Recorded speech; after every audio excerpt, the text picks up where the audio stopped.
Good morning, it's Jim Vanderwall with Fraser Basin Council. Thanks to those of you who have already signed in to the webinar today on Green Shore's policy and regulation and tools for local government. We'll be getting started in a couple of minutes, but we'll just give time for a few more people to sign in. For those of you that have already signed in, if you've participated in our past webinars, you'll know that you can either listen using your phone line. There's a phone number on the screen there, which you can see or you should have in your email, or you can use your computer audio. We have some great presentations today, and we will have some time for questions afterwards. And you can use the question box function to ask your question. Just given the size of our group today, we are not able to have you ask your question over audio. And then we'll moderate the questions after the three presentations. So just stand by for a minute here, and we'll get started.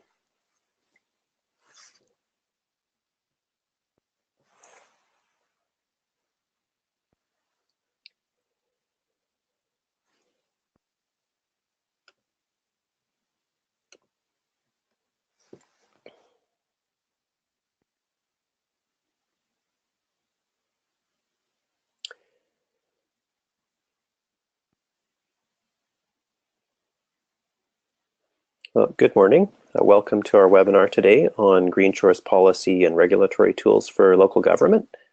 Thanks to everyone who's joined us this morning. It looks like we have a great turnout. My name is Jim Vanderwall. I'm with Fraser Basin Council, and this webinar is part of our BC Regional Adaptation Collaborative series. We're trying to support local governments, First Nations, and others in their efforts to include climate adaptation in their decisions and plans. Some of you may be familiar with the Retooling website, which is one of the resources that's part of this initiative. You can look for adaptation resources there. We also provide learning opportunities like this webinar and in-person workshops as well to support you in your learning on adaptation. You can also subscribe to our email list to get updates on events and funding, other opportunities if you go to the website. Just also like to acknowledge the financial support from Natural Resources Canada, as well as the BC Ministry of Environment, the Climate Action Secretariat that supports this work. Also, just wanted to flag one event coming up. Some people may have gotten an invite already. If not, there is an attachment in the, if you look in the control panel for this webinar that you can download. We've got an event on January 31st in Courtenay on adaptation tools for coastal communities. So you can see more details on the speakers that have been confirmed so far, and more information there, as well as a link to register. Feel free to get in touch with myself or my colleague Elena Chia, who is also assisting with this webinar. If you have any questions just in terms of logistics for this webinar, please feel free to contact us. Elena's checking the fraserbasin@gmail.com email, where you can use the chat function. As I mentioned earlier, we're going to be keeping the audio muted so you can hear the speakers, and you'll be able to ask questions, which they'll get to the answers to towards the end of the webinar.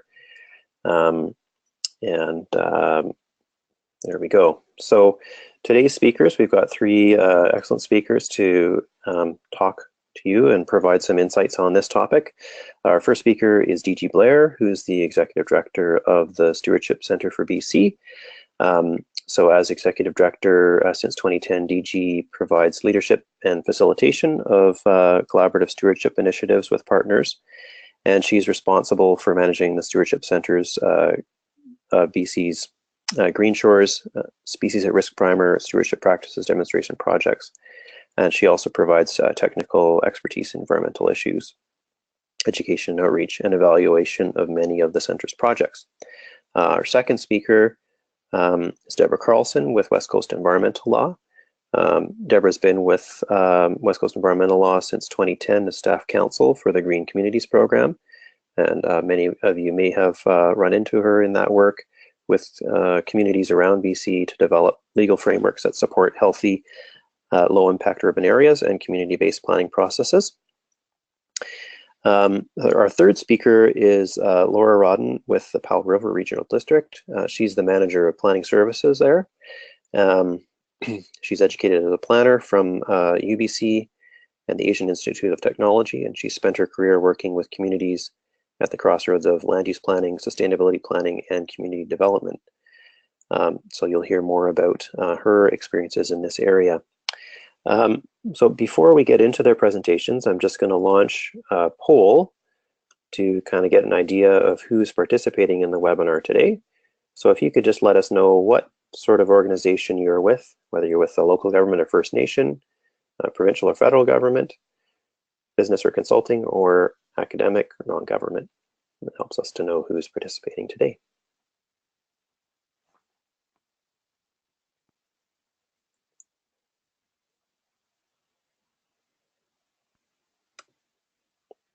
Okay, great. We can see, oopsies, let's try that again.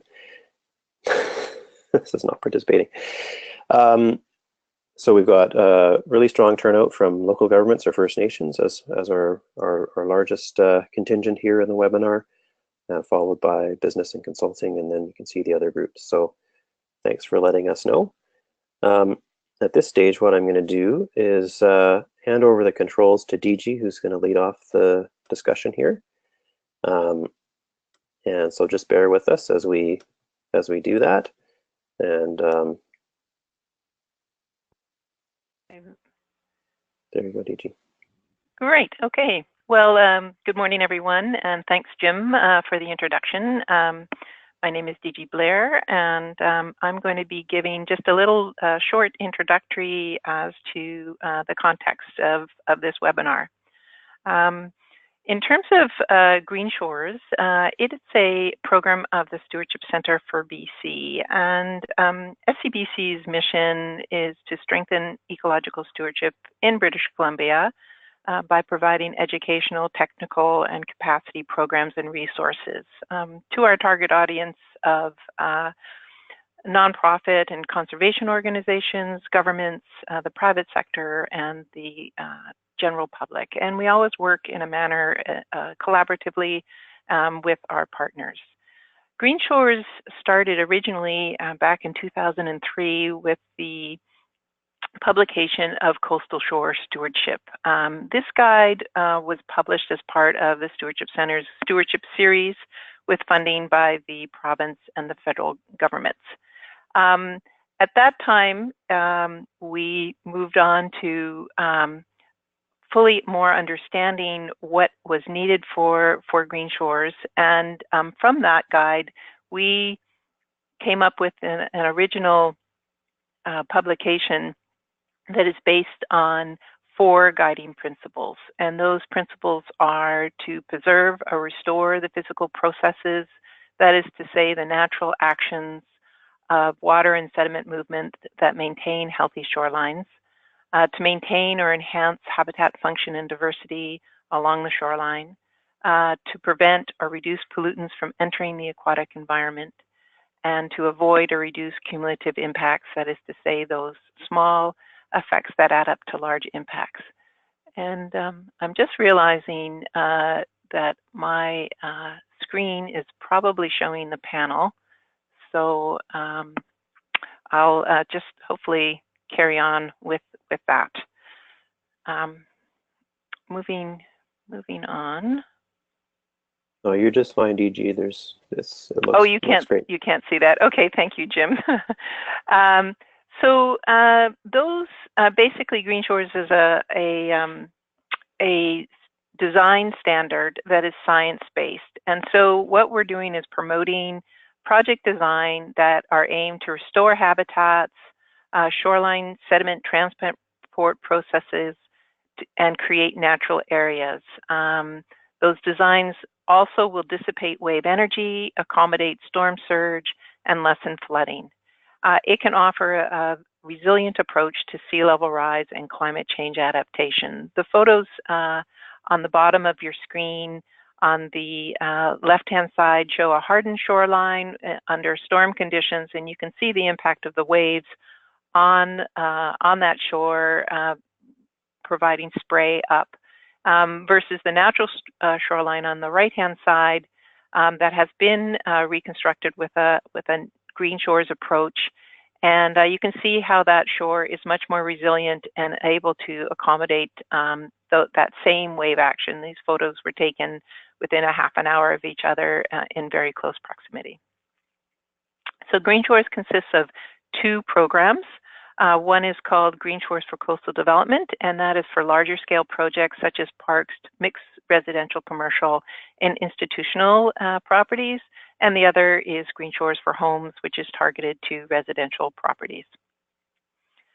I'll give you just a brief introduction to Green Shores for Coastal Development. That is applicable to marine shorelines. As I mentioned, this is the first credit and ratings guide that came out in 2010. It has 16, a combination of a total of 16 with prerequisites and credits that are based on those 4 guiding principles that I previously mentioned.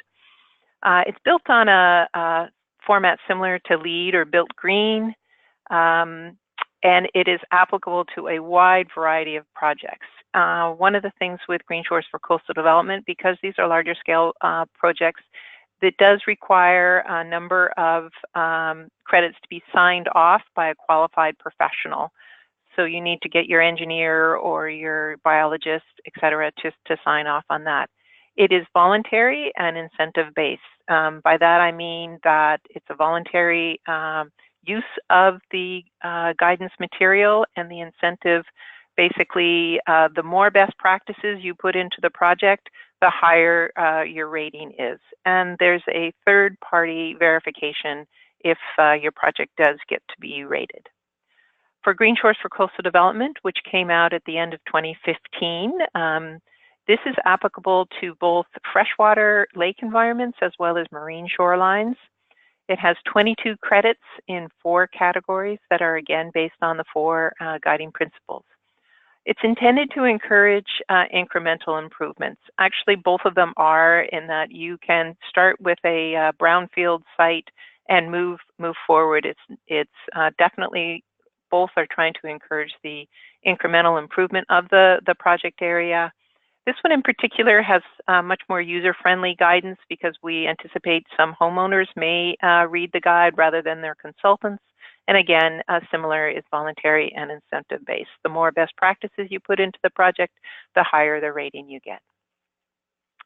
And just to finish up this very brief introduction, wanted to mention our local government working group for those who are attending, who represent local governments.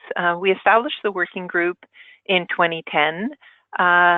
And the intention and what we do is we offer facilitation and technical support to implement Green Shores in the communities that are part of the working group. We meet once a month, and basically the intention is to enable peer-to-peer learning and technical support, so that it makes it easier to implement Green Shores. We currently have 8 members, communities, and the next cohort to begin will be in 2018.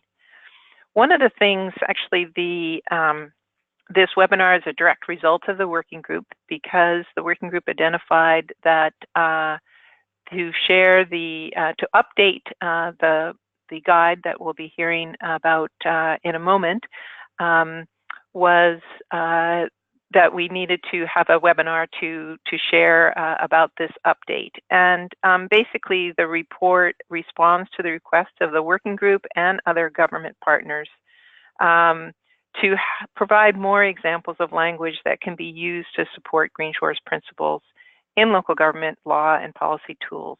And important to note that this guide was originally published in 2006,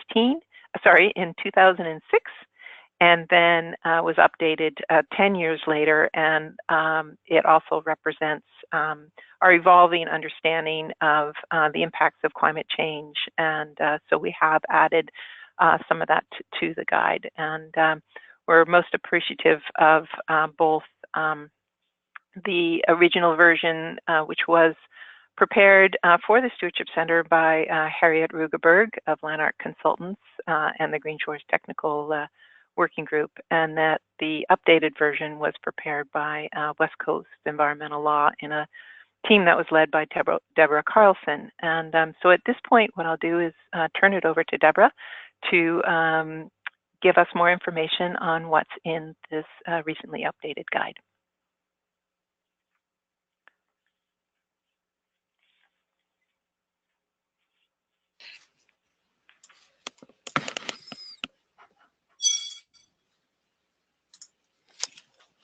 All right, thank you, DG. And thanks, Jim, and thanks to the Fraser Basin Council for hosting this webinar. Good morning, everyone out there. I'm very happy to have this opportunity and to be here this morning on Coast Salish territories, speaking to you. Our office is on the shared territories of the Musqueam, Tsleil-Waututh, and Squamish Nations.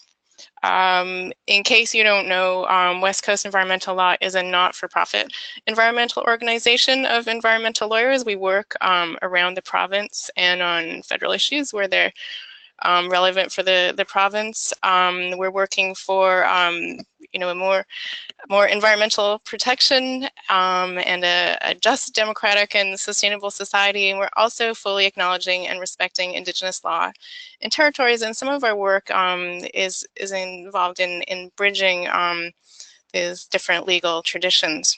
So moving on with the webinar this morning, clearly there isn't time to cover everything in this resource document that we're introducing to you this morning, but we're hoping to give you an understanding generally of what's covered in the document and why it's there so that you can use the resource effectively. So I'll talk a little bit about that, and then I'll just go through some of the content, look at the specific policy and regulatory tools that are covered, and refer to some examples. And what we really want to do with this is, again, it's a short amount of time, and there's quite a bit of material in the resource, but we want to invite you to dive in yourself after the webinar. So let's start with some orientation about this resource, some navigation. The first thing that I think it's important to keep in mind is that Green Shores is an ecosystem-based approach, not a regulation-based approach. So what I mean by this is that Green Shores is a set of requirements or criteria that are designed around the needs or the necessary qualities of natural and naturalized shorelines. So in order to implement Green Shores, those criteria, those requirements need to be translated into local government policies and regulations. There isn't one magic bylaw that's going to implement Green Shores. It's a whole approach.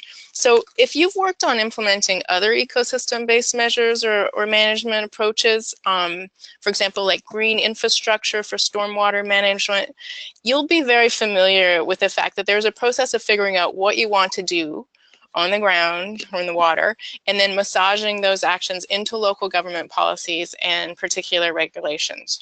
So there isn't one right or optimal way to do this. It's going to depend on your local circumstances. But in this Green Shores resource document, you'll find the help you need to navigate the types of policies and regulations that you should be considering. So it provides a framework so that you can make sure that you're addressing the essential elements. I just wanted to note that this report was prepared specifically for marine shorelines, so the content is specifically coastal. But that said, the overall framework would still be applicable to lakeside contexts as well. And as DG has just pointed out, in the Green Shores for Homes standard itself, it is applicable to freshwater. So you've got the material that you need. And although we're talking this morning specifically about laws and policies, I just should note that there is a really strong education component involved for staff and consultants and also for community members. And Green Shores really has developed some great communication tools that are available on their website and through DG. So the good news here is that Green Shores has already done a lot of the work for you. Green Shores has brought together really considerable expertise and experience in shoreline management to develop the science-based content that you can use to inform your policy and regulatory tools. So while it is, this ecosystem-based approach, it involves, taking this overall look at your law and policy framework. It's still, you have all this basic science that's been done for you. And then also, on a final encouraging note, there are really a growing family of BC examples to draw upon. Laura's going to speak specifically about Powell River Regional District's experience, and there are really a number of other local governments around the province that have been moving forward with Green Shores, particularly in the last 5 years or so. So as you've heard, the first version of this document was prepared in 2006, but go forward 10 years, the original document had a lot of content from the state of Washington, but 10 years on in 2016, we had so much BC material to draw on. It was really great for that second edition. So DG's already covered some of the introductory material about Green Shores, so I'll dive into some of the specifics that are in this resource. The first section is about shoreline classification. One way to get started on shoreline classification, if you haven't done any of this work before, is to gather the information about the shorelines within the local government boundaries. This information can then be distilled into a classification that will inform your policies and management objectives for different areas or zones. And there are different ways you can approach this. There are several examples discussed in some detail in the resource. So one example is you can classify by shoreline use. For example, it's conservation, recreation, industrial, residential, and that's what's been done on Salt Spring Island. Another approach is to classify by biophysical types. So we have rocky shores, mudflats, etc. Metchosin and both North Saanich have used that approach. And then a third approach really is looking at it from the point of view of ecological sensitivity. And here you have a picture of the Victoria example. They've looked at areas of ecological value and areas where protection or restoration should be prioritized. So this classification then kind of guides the developments of your policies and regulations. The next part of the guide looks at official community plans. As you know, official community plans provide this overarching policy guidance, and they're really important for all kinds of ecosystem-based measures, and Green Shores is no exception. So the OCPs offer an opportunity to take shoreline objectives and define them in terms of longer-term planning. So you might want to protect certain areas or types of shorelines, or you might have goals to restore certain areas that have become degraded. You might want to ensure public access in some areas. You can also use the OCP to set out the need for more studies, such as looking at the vulnerability of shorelines to climate change and sea level rise. All of these high-level policies are really useful to have in your OCP. As you know, councils come and go, and preferences on councils change, and ideas about what's important. But when you get something into the OCP, it can really help you buffer against the changing winds of electoral cycles. And it's becoming much more common to reference Green Shores itself specifically in the OCP, and Laura will have more to say about that. And there are many examples in the resource in the section describing OCP and giving examples of policies, and then also in Appendix A, which gives some specific excerpts from existing OCPs. And just saying a little bit more about climate change and Green Shores and shorelines. On the right here, you can see a photo of a not exactly resilient shoreline. This is exactly the kind of thing that we're hoping to avoid. And on the right, there is some text just as an example of something that might be in an OCP. So it provides guidance to policy and decision makers when they're considering development applications that you want to have resilient shorelines. The next section of the resource looks at development permit areas.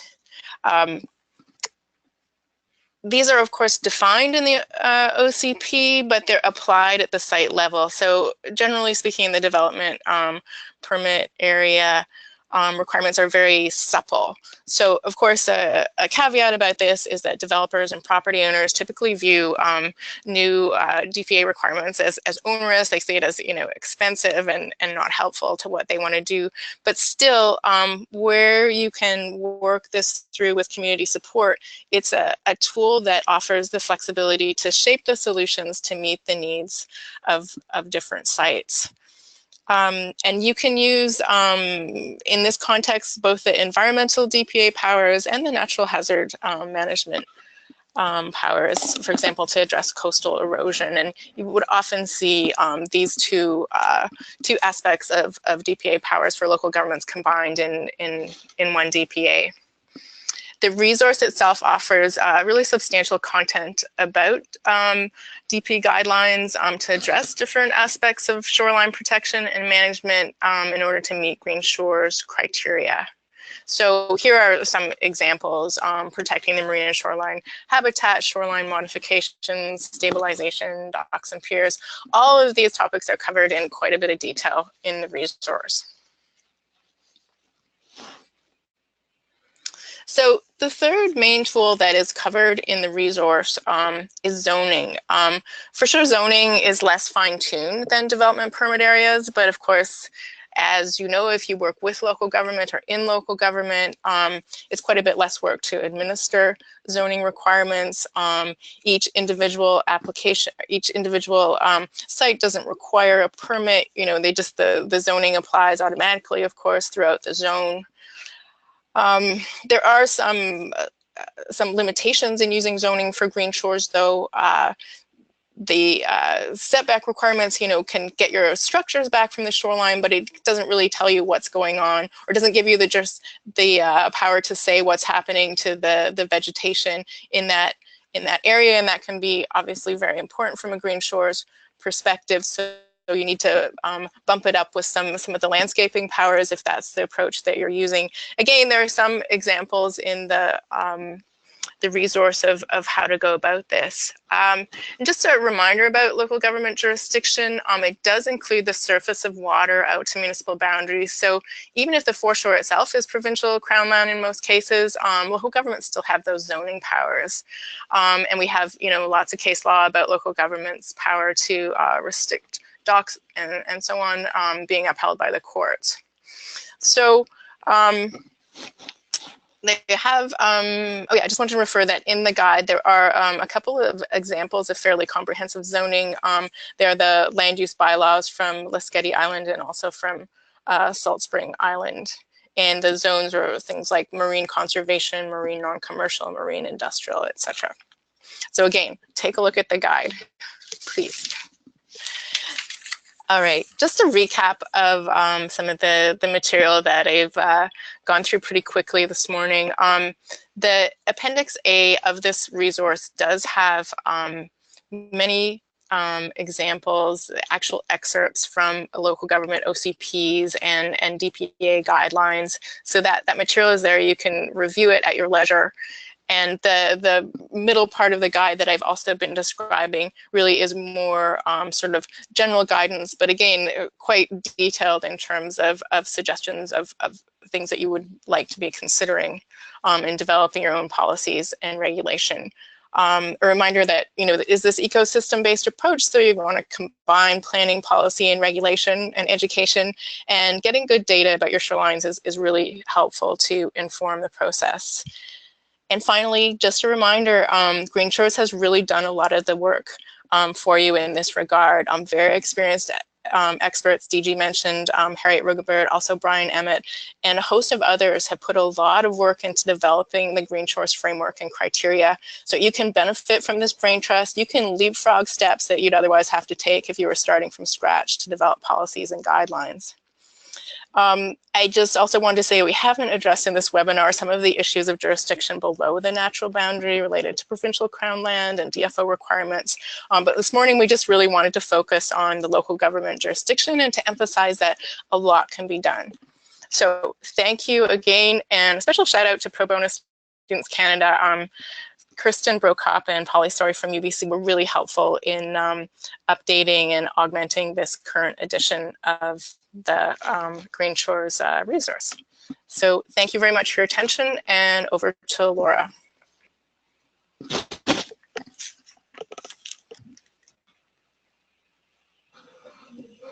Okay, good morning, everyone. Laura here at the Powell River Regional District.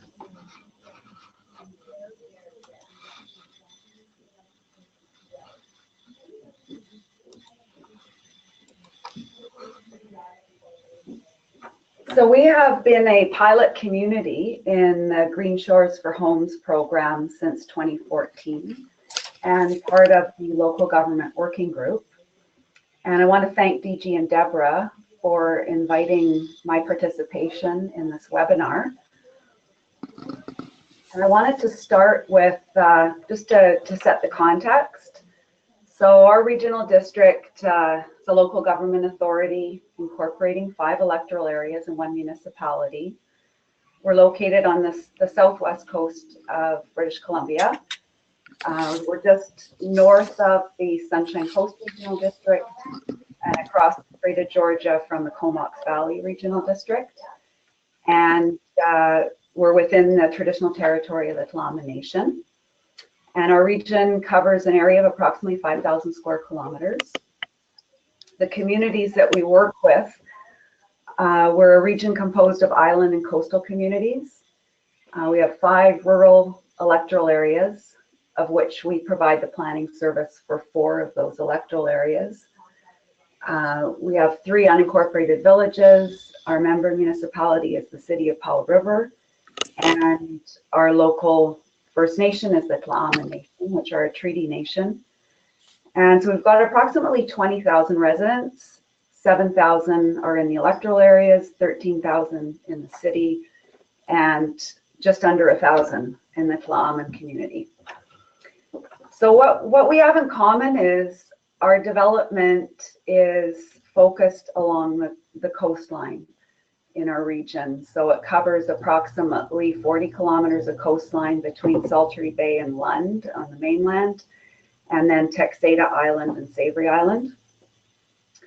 And we're increasingly vulnerable to the impacts of climate change. Rising sea levels, increased storm surge, coastal flooding and erosion are some of the impacts that we can expect to see more of. So there's a recognition that critical for our long-term land use planning are policies and regulations to enhance our resiliency.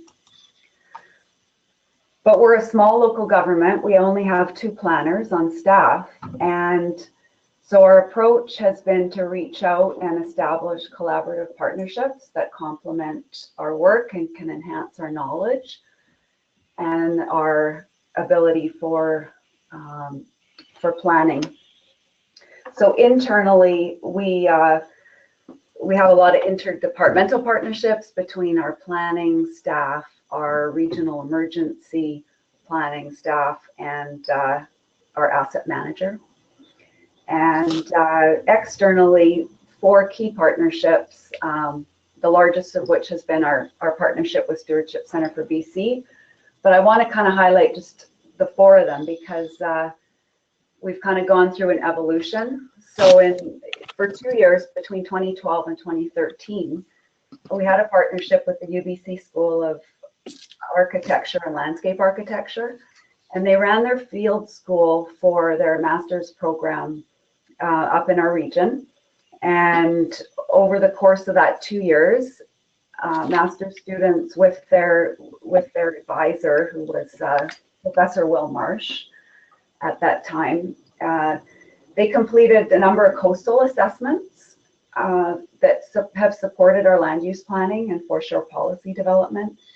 And the key problems that were identified in those assessments were that the go-to approach for shoreline erosion was seawalls, riprap, rock walls, and this tendency for private property owners to be clearing their shorelines of trees and vegetation, and which was contributing to the shoreline risk.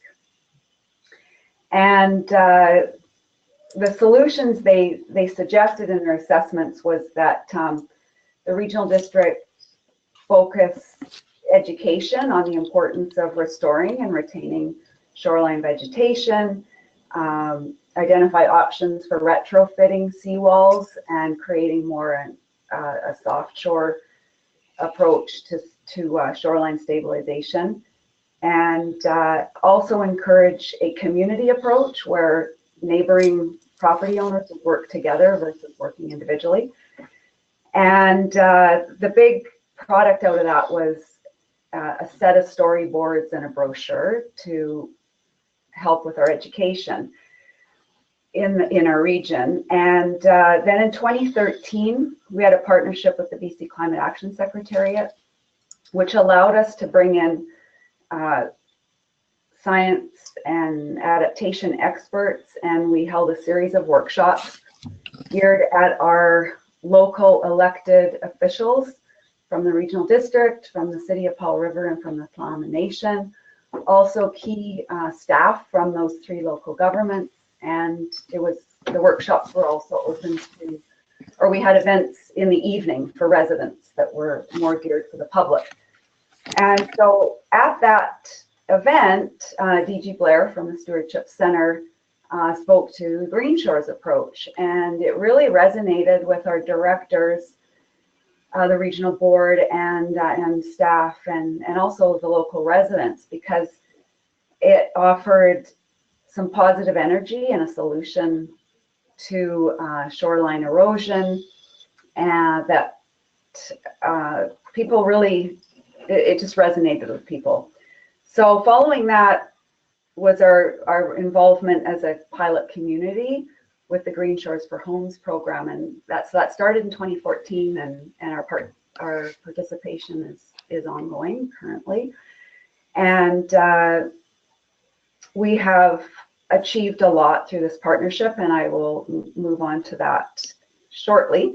But we are involved in one other partnership, and that's been with the UBC School of Community Regional Planning and the Institute for Resources, Environment, and Sustainability. They've had a couple of projects that we've participated in, the Coastal Indicators Project and the Marine Transportation Project. These have also provided us a lot of lessons learned and information that's guiding our regional emergency preparedness planning and land use planning. So the value of partnerships can't be underestimated. It's an ability for local governments to leverage resources and expertise, provides multidisciplinary perspectives, supports our outreach and engagement efforts, enhances the knowledge of staff, elected officials, and the community, and creates a synergy for actions.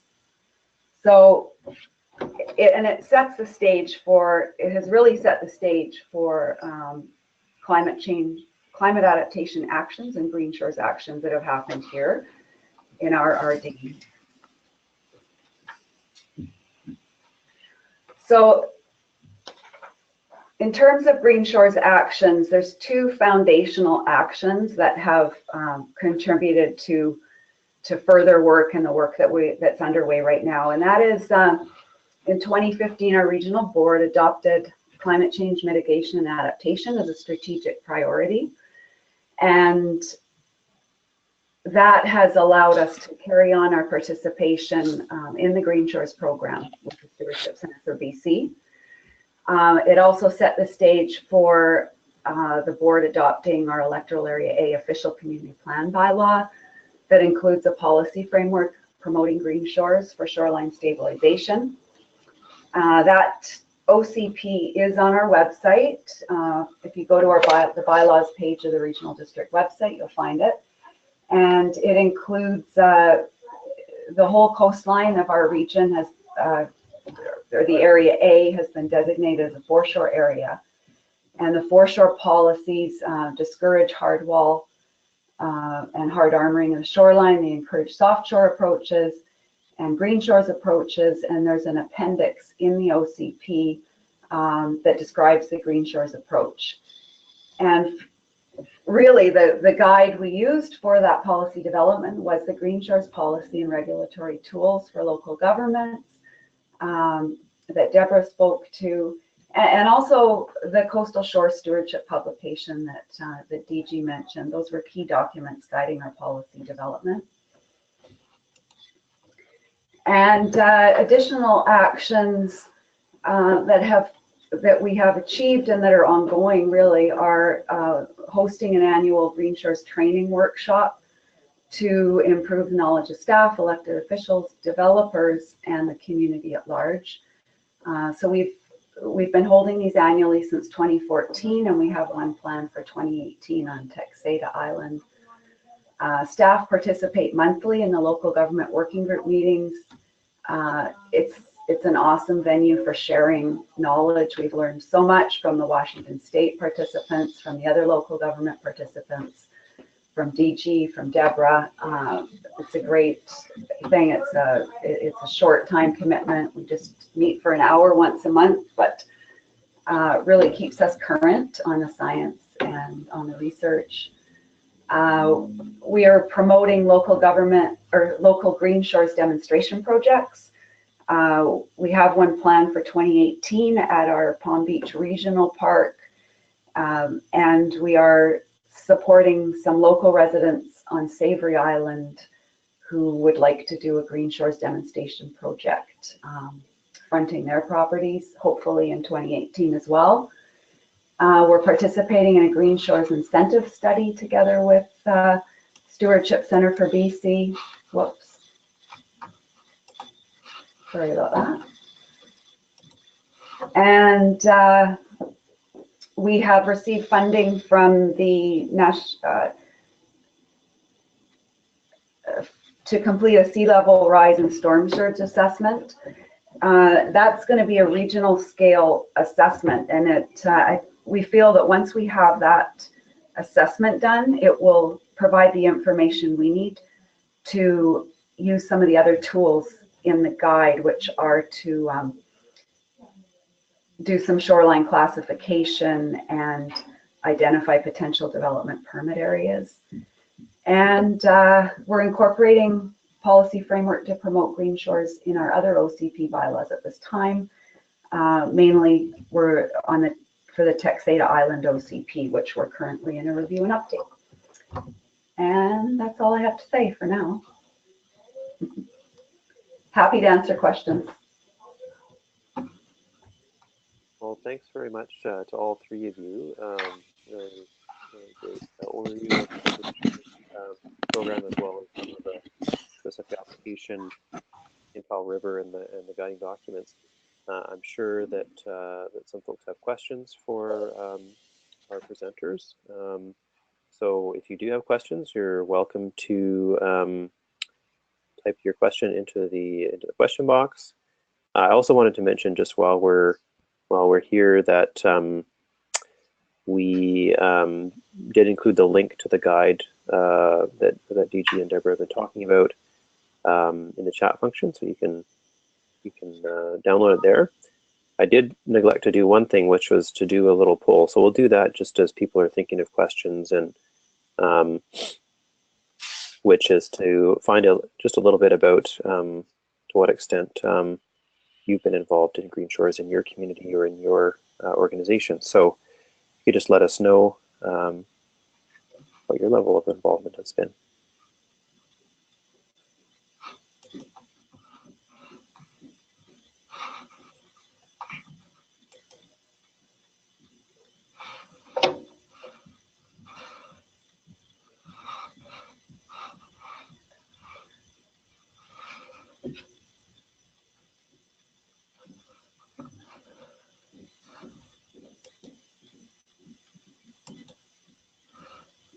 Okay, so I'll just share the results of that. So looks like a number of people have, but many have not or are just beginning in their process of looking at green shores in their jurisdiction. I'm going to just give me a moment here to switch things over. Bear with me for a moment.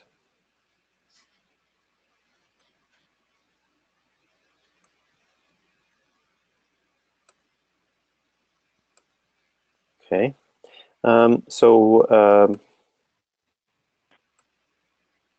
First question, I think, I'm assuming this one might be directed at Laura, is, were you able to access any grant funding for your sea level rise and storm surge assessment? Maybe you could speak to kind of what funding you did access. Yes, can you hear me? Yep, go ahead, Laura.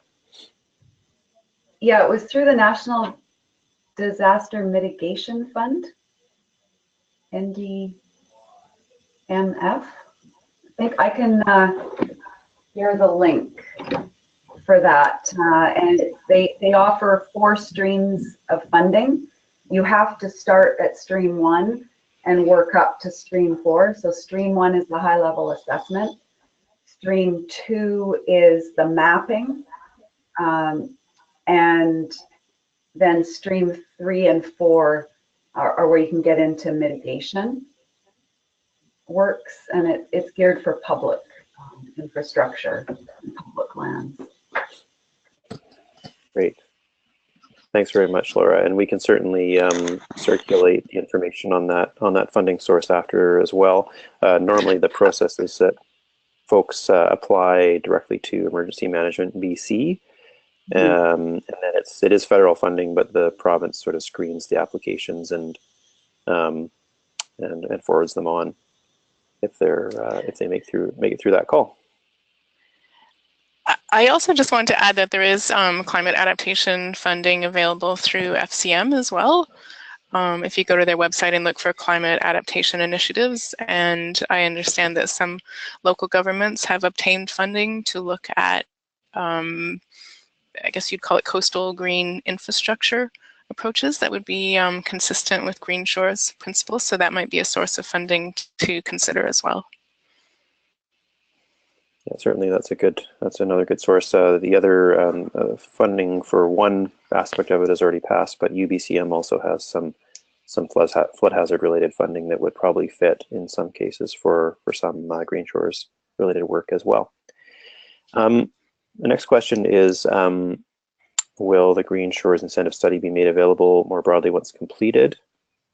Now, I'm assuming this one is actually completed, DG, but maybe you could speak to that. Sure, happy to. Basically, what we have in terms of the incentive study is we've got some background research going on with the environmental science students at UBC, and so we've begun that, and we've made application to FCM we're in the process of applying to FCM for the incentive study. So we do not have the confirmation of funding yet for that study, but yes, we will make that available when we get the results of that. So that project would not begin until sometime in 2018. So it's an important study to get complete if the FCM application is not successful. We'll carry on and get that study done. And all our publications, the results from project publications, do go on our website. If you go to greenshores.ca and go under the resources tab, that's where all our various publications can be found. Great, thanks very much, Gigi. Another question here, thanks for the great presentations. Appreciate the focus on coastal shorelines, but do you have examples of applying the Green Shores approach to lakes? Yes, we do. We have begun. We have with our partner in Washington State, with the City of Seattle, and on Lake Washington. So we have some pilot examples there. And then we're also working with the Lake Windermere ambassadors for Lake Windermere outside of Invermere, and are also looking at in the Cowichan Valley, Shawnigan Lake and Cowichan Lake. So that's those are part of our current Green Shores communities. And I will say, though, that that process is just beginning in terms of what Laura said about the education and bringing the concept forward. It's iterative in the sense that we need to engage with community, do some education, community engagement, as well as looking at the policy and the planning framework. So those happen synergistically. And so in the lake communities, things are just beginning. We did start the process on the coast. And so we're just getting started on the engagement, education, and moving forward on the lake communities. But certainly, it is an option for communities that are on lakes. Great, thanks, DG. I also had a little prompt here from Amanda Broad at the Climate Action Secretariat to mention the funding available for First Nations through the First Nations Adapt program. We've been quite active in trying to help communities access the program. This is from INAC. We will have more information on this in a webinar early in the new year on Thursday, January 25th. And there is a specific interest and focus on floodplain mapping as a portion of the program, which provides support to communities to both do their own assessment work, but also potentially to participate in regional watershed management processes, or collecting information, developing floodplain maps, identifying risks to local infrastructure, etc. And it also can be used by communities as part of their matching funding towards some of the other federal programs, like the National Disaster Mitigation Program. So worth checking out, and watch for the event announcement coming up for the webinar. And Jim, if I could just jump in there, I know that I went to an INAC-supported workshop. I think when that was, but a few months ago, and presented the Green Shores and what the opportunities are for accessing the INAC funding, and at that time they indicated that Green Shores approach Green Shores type approach for a community would be eligible for INAC funding for First Nations communities. So certainly something to keep in mind. It's a good fit. Mm-hmm. Yeah, definitely. And it's a fairly flexible program. Some of the other programs, as Laura mentioned, the National Disaster Mitigation Program is quite structured. This one is a bit more flexible in terms of being able to look at different types of projects or different ways that communities can be supported. Any other questions from folks on the line here while we have our speakers available?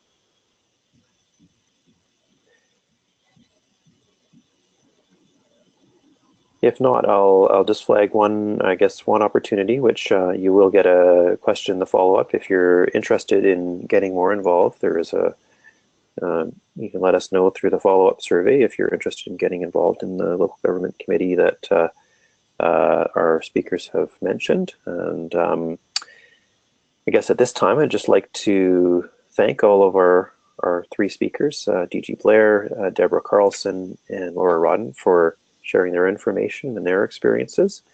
There will be a recording of this webinar available in the next couple of weeks or so you can watch for that on our YouTube channel, or it's also linked to our website at retooling.ca.